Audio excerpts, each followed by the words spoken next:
So 1 John 5:5. Who is he that overcomes the world, but he that believes that Jesus is the Son of God? This is he that came by water and blood, Jesus Christ, not by water only, but by water and blood. And it is the Spirit that bears witness, because the Spirit is truth.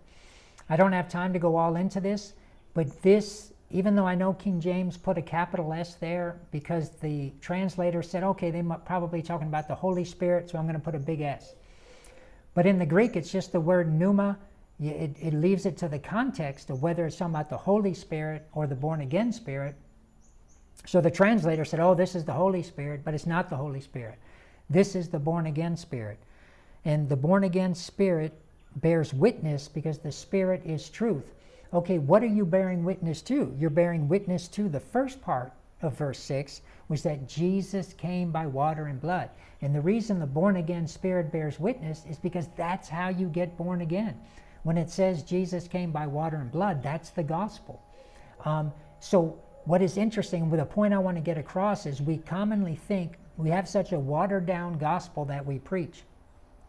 Oh, if you believe Jesus came and died for your sin and then you make him the Lord of your life, you'll be saved. And technically that's true.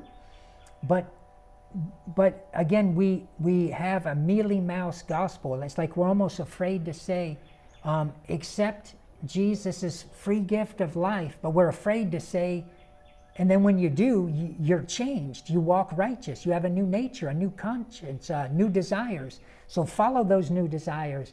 The old desires are gone. Even though you may be tempted in your body, you can deny those old desires so you can walk righteous. And so we're very afraid to preach the whole gospel, which is, look, yes, he's going to forgive you. You're going to get new life. It's all by grace, but you're going to be a new person, expected to walk a new way, a new life. Old things are passed away. All things become new. So when it says here, Jesus came by water and blood, and it's the born-again Spirit that bears witness, because that's how you become born again, by bearing witness that Jesus came by water and blood. And that's why it says in verse 8, and there are three that bear witness in the earth, the Spirit, the water, and the blood, and these three are one. So in other words, these three, the water, blood, and the Spirit, are all one, because if you take away the water or the blood, then you no longer have the born-again experience. But if you do hold on to the water and the blood, these three are one. That born-again Spirit makes all this one, because that's how the Spirit got born again. That's why in verse 6 it says the Spirit is truth. It doesn't